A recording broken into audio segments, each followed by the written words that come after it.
But look who showed up. Orale, vato! No, you're supposed to say howdy. ¿Dónde estás, por favor? That's alright, that's pretty I don't know good. what that means. That's Kelly. Howdy, partner. Former YouTube co-star. And friend. Back. Former friend. Alright, so here's a shot of the front of the building. You can see the fascia is up, and it gives some character to the building. There's a bunch of hips and different angles and stuff with the porch. I'm excited to see all that come together. And then once it's sheeted, and then the porch is finished off and all that stuff, it's gonna be a really cool looking building. Super cool. Let's go take a look inside. Just mud everywhere. It's just like, it rained the other day and it's just like the mud just doesn't go away. We got the upstairs floor.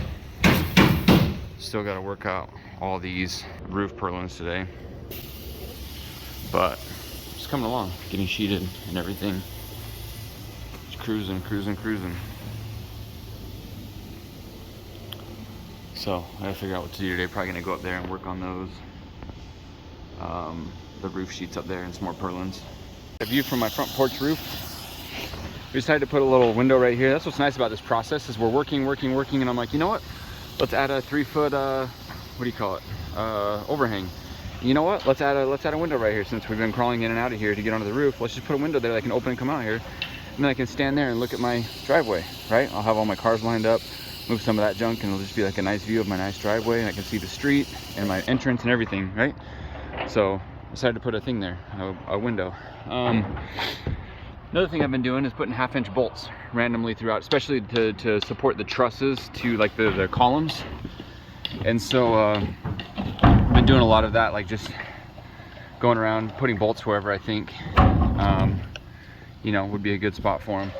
And what I've been doing is buying all thread instead of buying a 10-inch bolt. Just buy all thread, put a nut on each side, cut it to length, and do it that way. So I need to pull this one through a little bit more.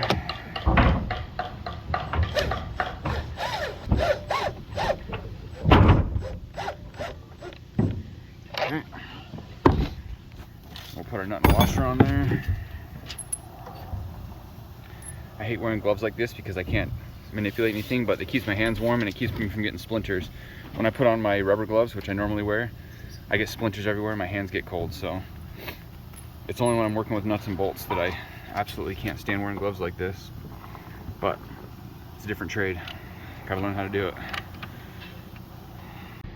Alright, finally got that on there.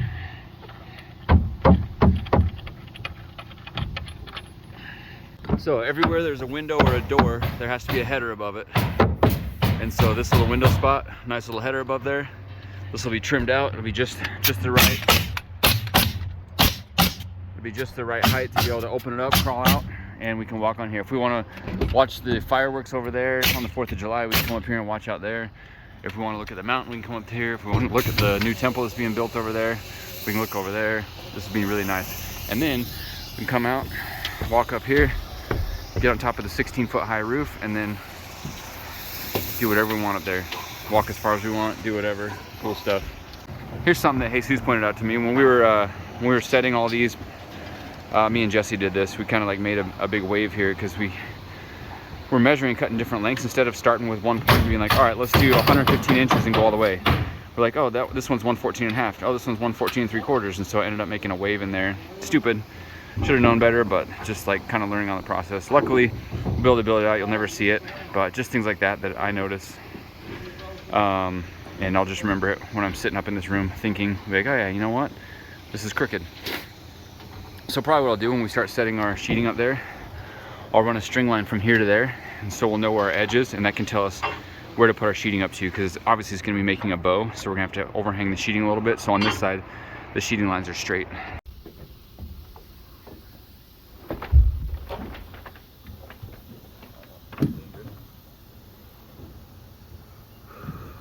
I think maybe I said this before, but there's something satisfying about putting nuts and bolts in a wood building.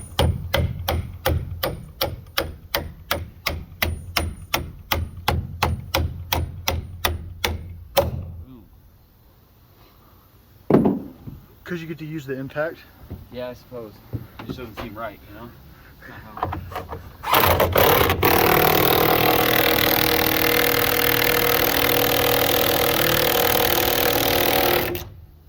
Yeah.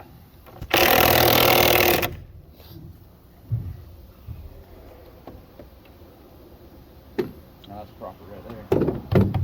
That ain't going nowhere. If it is going somewhere, it's taking that nut and bolt with it.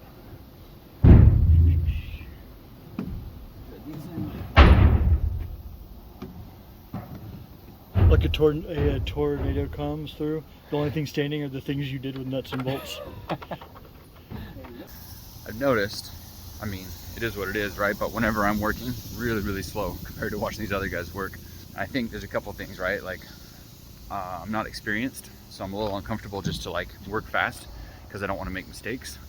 But also, like, just the more experience you have, the faster you get in general. Just that confidence and precision and all that stuff. So, also I've noticed that there's a lot of imprecision in construction because you can fix a lot of things or like get away with imprecision where, you know, like if you're building a motor, you can't. It has to be precise or it's not going to work. Where with this, you can adjust, you can make things, you can add, you know, nailer boards, you can, you know, add shims, whatever, and it'll still work out. But that's not something I'm used to, so I'm learning that along the way, and that helps you get faster. But at the same time, like, this isn't something that I need to be fast at, right? I'm not doing this for a living. I'm not trying to be the fastest ever, but it's cool to watch the process, and it's cool to watch people that know what they're doing because they're fast at it, they're good. So we ran out of nails and some other stuff, so the guys went to get supplies. I'm working on sheeting the roof up there, and I'm just gonna keep moving along on that. I guess I'll show you some of the things we ran into. One issue we had is we're 24, not on center, but 24 and go. So that means you measure in 24, boom, first one, 24, and then next, and then 24 next. That makes it so you have somewhere to rest your sheeting, right? Well, by the time we get to the middle of the truss, right there, those aren't 24. I think they're 24 on center because it's a 25-foot truss. So all of a sudden we get to a point where the sheathing was on the outside instead of the middle. We wanted to land in the middle so you can put one board here, one board there, right? And then nail them both. Well, this one landed out here. So since there's a 1/2 inch difference right there, and once we cross over the middle, that means all these are gonna be off. So I decided the easiest thing to do is just cut a 1/2 inch off of this board, and then it'll fit all the way on the rest of that one, right? So on the top side, I just took a saw and just cut 1/2 inch off that board. There it is right there. Cut a 1/2 inch off that. So anything that passes this line right here from that side is gonna have a 1/2 inch cut off. So I imagine this one will probably end up right there. I'll have to cut a 1/2 inch. Same over there. And then what we're gonna do is, as we do that, I can go to the other side because we have to have these brackets everywhere, right? You can see they're not up there yet and they're not up here yet. So I'll be able to lean over the side there and then nail these brackets off right there. And then we can start setting more purlins and then sliding boards across and just keep working our way over there.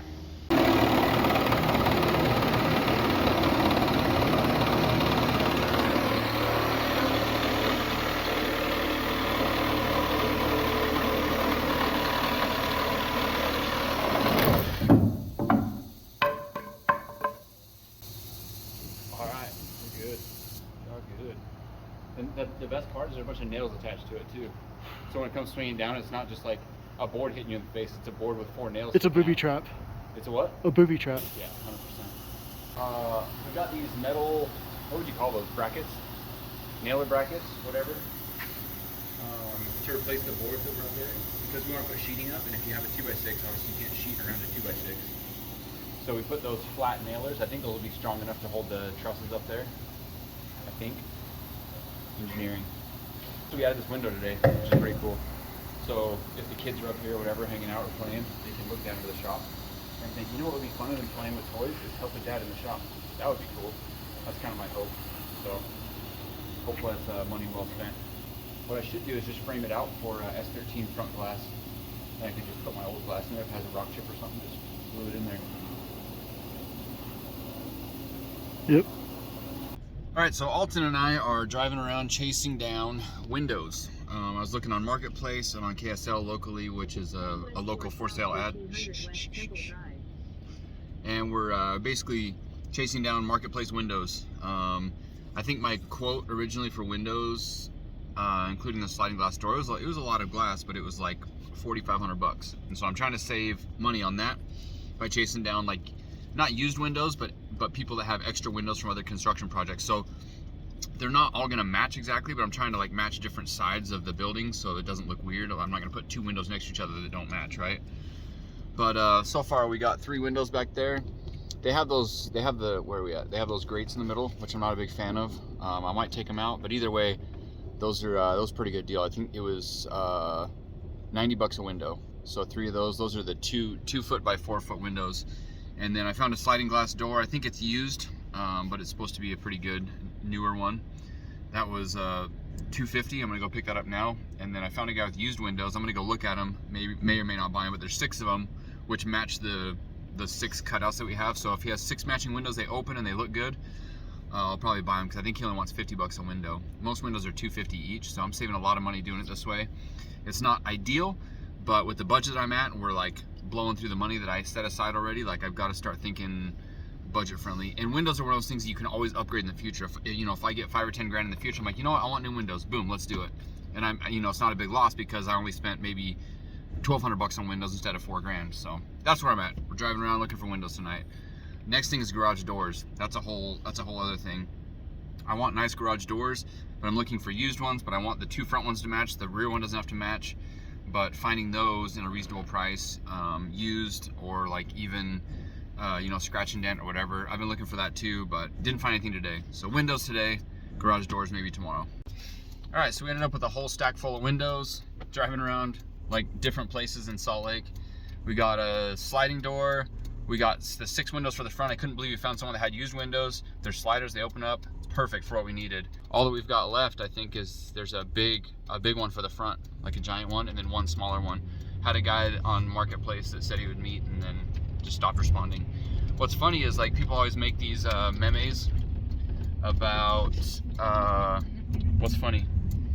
Well, you call it memes, not memes. Everyone knows the term meme, not meme. I don't know. So the Facebook Marketplace memes are always against the buyer, right? It's like, oh, the buyer, is this available? Blah, blah, blah, which is true, right? You get buyers that are flakes. But me as a buyer that has money ready to go, like, let's meet, like the easiest transaction. I'm the easiest person. I'll show up, I'll buy it, I don't complain, let's go, right? But what's funny is, like, hey, let's meet. Hey, I got money. Hey, let me come buy this. Nothing, ghosted, or like 1 response and then 2 hours of silence. You know what I mean? Like, I'm in Salt Lake, let's go. Like, I'm here, ready to go. Can I pick it up? Nothing, nothing, nothing, nothing. And then as soon as I turn and start to drive home, hey man, are you coming? It's like, well, you never gave me an address. Like, I would argue that Marketplace, sellers and buyers, is full of idiots and people who cannot communicate. That's the problem. It's not just buyers, it's not just sellers, it's everybody. Everybody sucks. Period. End rant. Welcome back, guys. Today's another day. I got my sheet of construction paper here with a shopping list. We're gonna go to Home Depot, pick up some more wood. We got a bunch of wood here, but we need more to put up the purlins and stuff. I got a special guest today, my nephew Riker. He's comfortable on a ladder where I'm not, so I'm gonna make him do the dangerous stuff while I do the less dangerous stuff. We got Clark back in the game. Welcome back, Clark. Clark likes to leak oil everywhere, so we're literally gonna have to be moving it around and putting stuff underneath it so it doesn't leak all over the place. So we got all that going. I got a bunch of windows yesterday, so today we're gonna be setting some windows, and then this side of the shop is gonna be all set up and pretty much sealed up. We got all the roofing done in here. Well, not the roofing, but the sheathings, right? So I got all these windows used. These ones were 100 bucks each, so 600 bucks in these windows. These ones were 125 each. They don't quite match those, but they're far enough away that they look close. They're all slider openers. We got the big sliding door. This was 250. I got 3 of these. One's a slider, 2 of them are fixed. Those were 90 bucks a piece.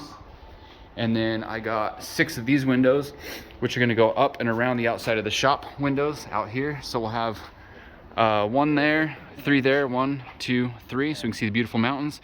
2 up here, split across there. That'll give a lot of lighting for the shop. And then we're gonna put 1 window there that looks out over here. And there's only 1 window missing. There's a little 2x3 up there in the front. And this giant window in the front, we realized we're gonna have to make custom. But Papa Chewy's like, why don't you just find a window that fits and then I'll frame for that size, which is gonna be way better. That's gonna save me a ton of money doing it that way. And that really is just a massive window. There's no need for it. So, but for now, off to Home Depot. Construction paper, let's go. All right, here's our haul from Home Depot. Bunch of wood, another 850 bucks worth of stuff. This is for finishing the purlins, and then we got some stuff to put in windows. Different adhesives and whatnot, shims. and flashing.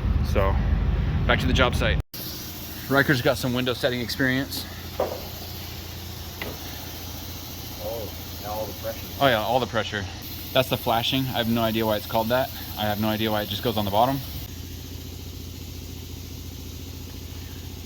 My favorite part about doing like this kind of YouTube stuff is that people always comment like, no, I do windows, dude, you're doing it all wrong. And then you all get wrong. free information. Yeah, after it's already done though. But the thing is, like with anything, there's always 2 or 3 ways to do something, or 1,000 ways. But some people think that their way is the only way. Yeah. So I can't wait for the comments on this one. Well, those people are ignorant. I mean, the thing's gonna get built, right? So, Yep. I mean, obviously, if it was like linking, that would be problematic. But We'll find out in a few years if this was a good job. yeah, and then you could do it all over again. It'd be fun. Yeah. You would always do metal frames and stuff. So I've never done an actual window like that. Oh, now you tell me that. What do you mean? I just told the people that you were a window installer, Oh, that's awesome. and then you're like, I've never done a Oh, window. that's cool. You know, talk me up. I've never done a window like that. Well, and then you said it on your own. I've never done a window like that. I'm a window installer, except for these windows or any other windows. Just other shit, you know what I'm saying? Like glazing, like it's different. It's not as much residential. All right. More commercial. All right, fair enough. All right, the next step is the house wrap. We have to do house wrap it on the inside, staple it, and then silicone. Should we start here? Okay. Hey, look at you, glass guy. Huh? Look at you, glass guy. Make a push, push, push. I don't know, is it flush? Yeah. Oh, it looks like it needs to go that way. Yeah. Which way? The bottom needs to go that way. That way? Yeah. Alright. Is there a gap? Do we need to, oh no, we can't put shins in this one. We can put them from the inside. All right, this is a 2-hand job. Oh, look at that. It's all good. All right, guys, another day on the roof trying to get all this stuff done. It's gonna snow 2 days from now. It's gonna snow for 3 days straight. Probably the biggest snow of the year so far. So I really want to get this sheeted as much as possible to protect it. Also, huge problem. I've been trying so hard not to get any oil spots on the floor, and then I've been putting wood under the forklift. I literally drove through a puddle and then drove all over the shop. So now there's oil everywhere. There was oil nowhere. It went from like 1 drip, I was freaking out, to like literally spots everywhere. And so I've just completely given up on trying to keep this floor oil free. What I wanted to do was get some sealer down before we got any oil on it, but that's not gonna happen. So, and you guys already heard, I'm not super thrilled with the finish on this concrete floor, so just kind of dealing with it. But look who showed up. Orderly, vato! No, you're supposed to say howdy. No estás, por favor? That's all right, that's pretty I don't know good. what that means. That's Kelly, Howdy, partner. former YouTube co-star. And friend. Back. Former friend. What? Yeah. I gotta We're cut. rekindling our spirit. I'm gonna edit that part out. I have mics for you, but they're at the house. so What do you? have to come. What is that? Is that a Dutch Bros? It's a broista drink, because there's no women at this place. Men only! Yes, all of them. All of them. Dutch Bros is a man That's- operation. Dutch Bros is only for dude Like baristas? Like that. Hey, dude. ¿Cómo estás? Stop, dude. You gotta stop. Look, I'm gonna get canceled. It'll be fine. All right, Kelly. 137 and 1/8. Kelly went over and hung those brackets and literally like was walking circles around me. I'm still over here messing around with this side. He is a bueno worker. Trabajo es muy bueno. You know, from the office. What? Tú es un bueno worker. Tú eres un bueno worker. Yeah. You speak English? Yes, I actually prefer English. Yeah. Actually, can we just talk? Like,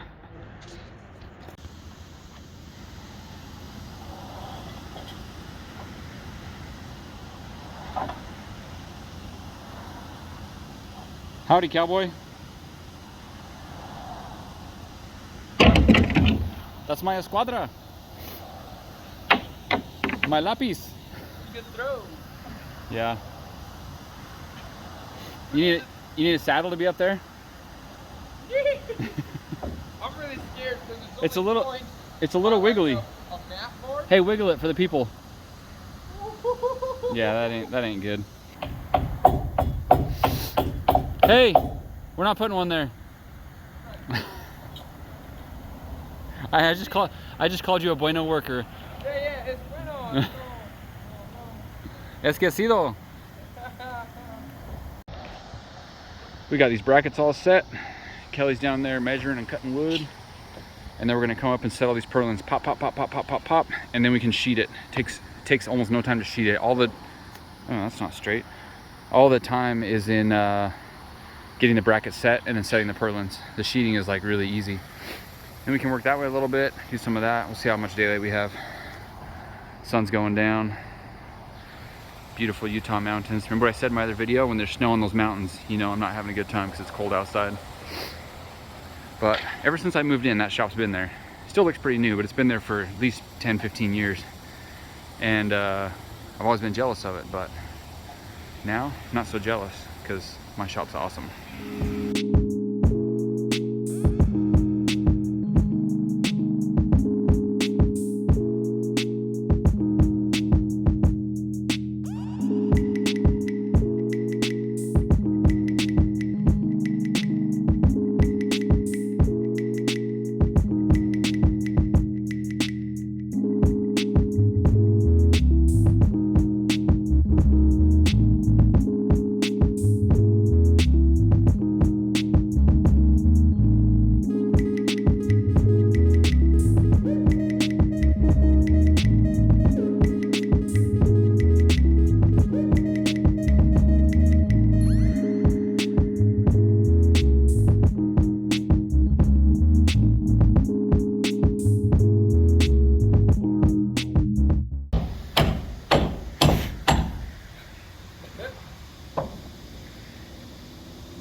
Is that your tool belt? Yeah, dude. It's my tool belt. Not to be mistaken with my church belt. Totally not the same thing. It wouldn't be that expensive to incorporate ratchet straps into the permanent part of the structure. You know, I think our nail budget is not going to let us do that. You good? Yep. Is it working? Oh yeah. Crack. Yep, we're there. Now our board is straight. Cool. Yeah. I'm all nailed off. You need nails or you good? No, I'm good. All right. Pocket Carry on.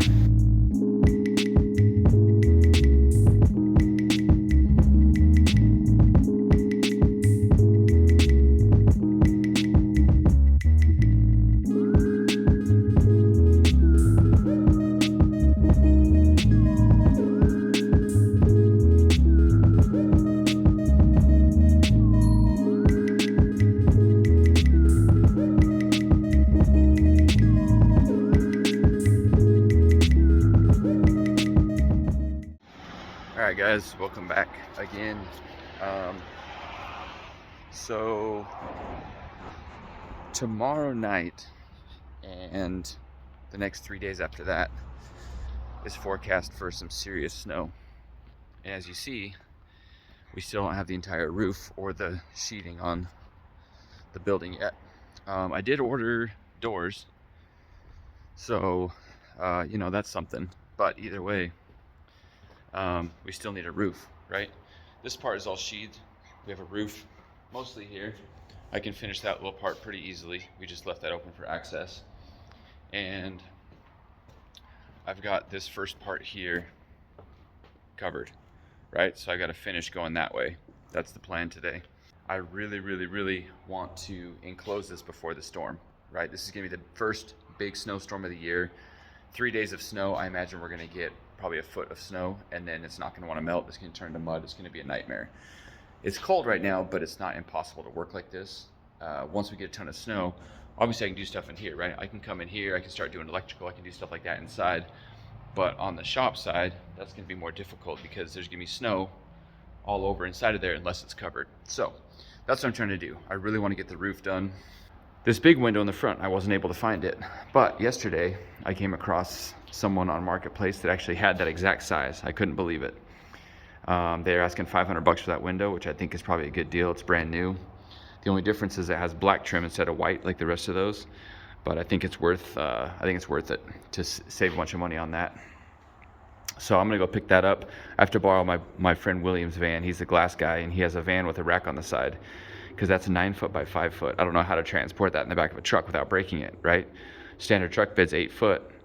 You'd have to perch it precariously, strap it down. I just don't trust it, so I'd rather transport it in a transport or a glass transport van.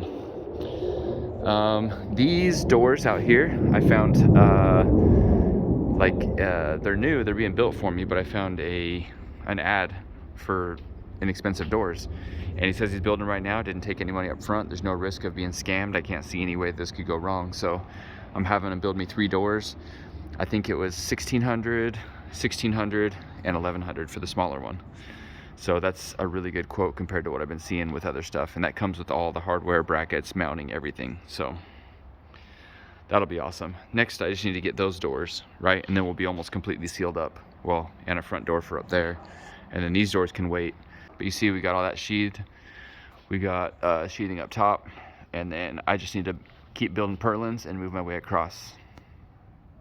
I've been cruising Marketplace a lot lately for different stuff, right? It started looking for windows, then there was just other stuff that I would see that I was looking for. And so I don't know how this came across my feed, but I found a floor polisher, a propane powered floor buffer polisher. And I was like, you know what? It was 400 bucks. And I was like, you know what? This will really help clean up my concrete, maybe for smoothing it out and for keeping it clean in the future. And I don't know why. I decided to buy it. So drove down to Salt Lake to pick it up. I'm gonna go chase down a couple other things while I'm here, and then head back and try and finish the roof tonight. My man Kelly said he was gonna help me today, and he did not come through. I'm gonna call him out. Did not come through. Which he doesn't owe me. He doesn't owe me anything for that. He just told me to come through. Didn't come through. So come on, Kelly.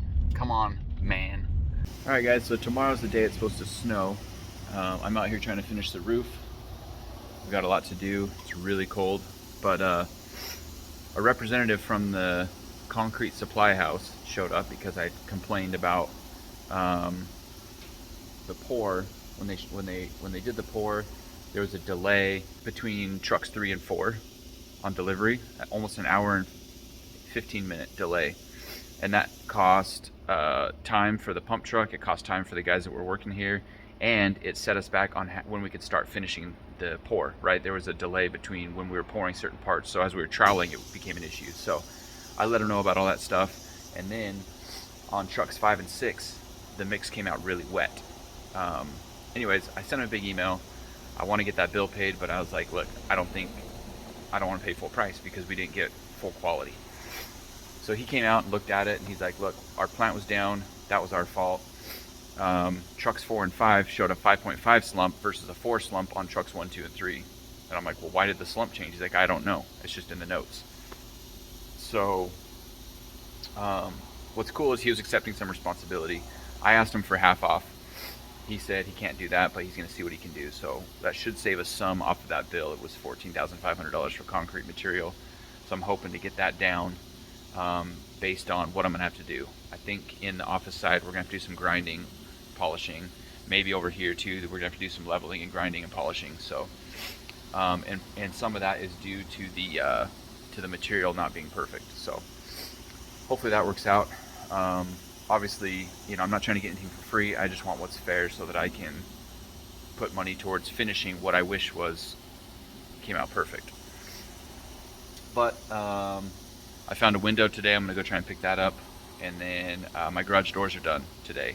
Those are down south. The garage doors are down south, so I'm gonna have to jump in my buddy William's van. He's gonna let me borrow it because he has a 9-foot rack. So we should be able to fit a 9x5 window on his van, as opposed to in the back of a pickup truck where it could potentially break. So that's all the way down. Both the doors and the window are down in the same part of Utah County. So that's gonna take half my day to go do that, but I wanna get that done and out of the way. So I don't know how much roof I'm gonna get done today, but I'm gonna keep going at it. I got Clark lifting me up there so I can get some work done. Let's get to it. All right, so this is about how much I've got done so far. I'd say we're a little over halfway. This is something I can be proud of. Is figuring this out and doing it. It's not perfect. Definitely someone with more experience would do a better job, but it is good. It's strong and it'll work for what we're doing.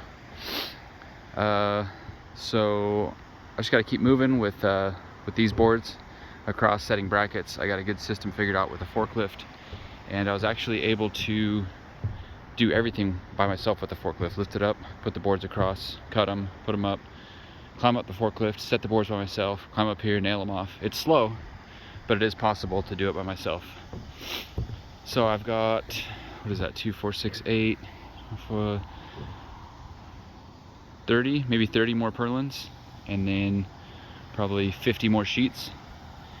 And unfortunately, it's that time of day where I gotta run. I gotta go down to Utah County, which is about an hour away, pick up the doors. By the time I get back, it's gonna be dark, so I'm gonna do as much as I can in the dark. Let me show you one more thing.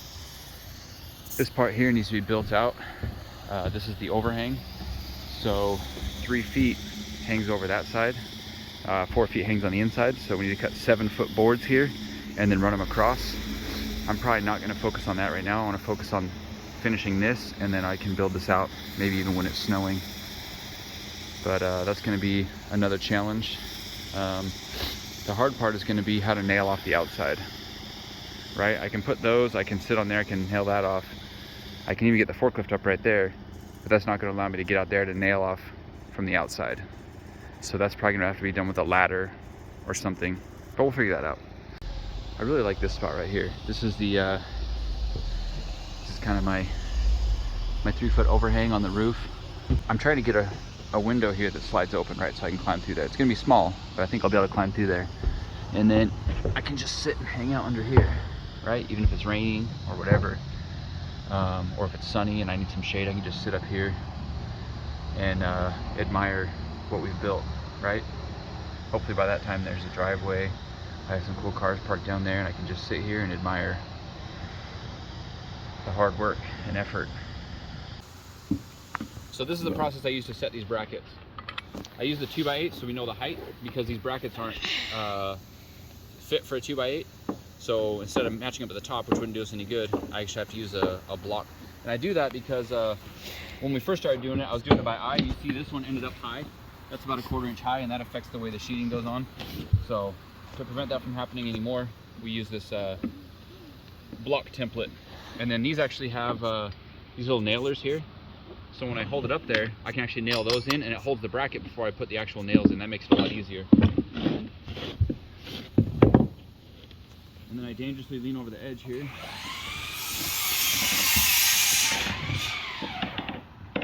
I have a mark already in place on there.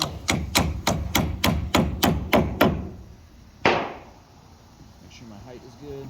Pinch the bracket a little bit.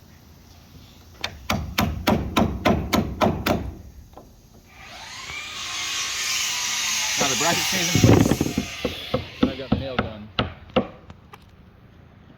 Makes it a lot easier. Loaded. And dangerous. Supposed to make it easier. Sometimes the nail gun doesn't work. There we go. Just needed a few more nails in. Oh. Well, that totally makes sense. Yeah. Magically works as soon as. There we go. Whoa, sparks. Sparks. Nope. Brandon's new shot. You see him? He's shooting a nail gun. Whoa. There's the bracket. See, sometimes the nail gun doesn't get them all the way in. We did them by hand for a while because it was so frustrating, because the nail gun's like 50-50. But I guess it's still easier. Even if I have to pound that one in, it's better than starting from scratch. You're a crazy guy. Were you filming close to the edge? Yeah. I definitely thought that was gonna drop the thing when you started shooting. So the representative came out from the concrete company, and I showed him around today, and he said he was willing to take off. I think it was like 25-30%. So that's good. That'll help us to finish the floors that weren't perfect. So we've been putting plastic down to keep the oil leaks from the forklift. It's leaking a lot of oil in the cold. The seal of the ram is just like absolutely actively dripping and leaking. I put a little stopper on it, but it doesn't care. It's just dripping right through it. So it's leaking that fast, which is leaving oil everywhere. So we put plastic down because I didn't want any drips at all on the floor, and then the plastic ripped. So as we move the plastic, there's just a giant stain on the floor. And you'd think, oh, it's just a concrete floor, right? It's just a stain. Well, this floor isn't sealed. That means that stuff is seeping into the deepest pores of this. So it's like a tattoo for the shop. That's never gonna come out, ever. If I seal over it, that's still gonna be there. Really frustrating, really frustrating. And then there's tire marks from the forklift from driving through oil. These were my first ones. I thought it was an absolute catastrophe. And then now this is just the worst. But I was telling Jesse, like, there's a couple times we've stepped in it and it just leaves shoe prints, which is even worse because then it's just like random shoe prints everywhere. And I can tell who did it. It was definitely me stepping through stuff. Whatever. It's a shop, right? There's one of mine right there. Where? That's definitely Vans. Right Thanks, there. Jesse. You're welcome. It's a shop, right? It shouldn't matter. Well, you should have equipment that doesn't leak everywhere. That was messed up. I'm sorry. I thought about that As soon earlier. as I said that, I'm like, I could be using a ladder. Ladders don't leak oil, right? But then I'm like, this is actually really helpful. So like, what's the trade-off? You know what I mean? It's just frustrating. But we're all willing to come out here and like buff and. That's what I've heard. When the concrete's not sealed, it's like it's porous and the stuff seeps in, and it's like trying to remove a tattoo. You know what I mean? You basically have to cut your arm off to get rid of a tattoo. All right, we got to set a few more brackets here, then we can cut those boards to length, start setting them, and then move on to the next layer of sheathing. I'm hoping we can get all this done tonight. Get those up. The brackets are all set on that side, so I just got to move the forklift over here, set those brackets, and then we'll move to this one. Some of them are done, but not all of them. So we got to bracket that side, set them up, put all the sheets up. That was another 600 something worth of sheeting. What's nice is I went back to Home Depot with my old invoices where we talked them down from like 15 bucks to 12 bucks. And so I got all these for 12 bucks. So it saved like 150 on the whole lot of them. But that's 48 more sheets. I think there's 13 right there. Based on my calculations, that should be close to enough to finish the roof and finish sheeting all the outside. All right, guys, this is it. This is the first snow of the year. And I did not get the roof all the way on last night.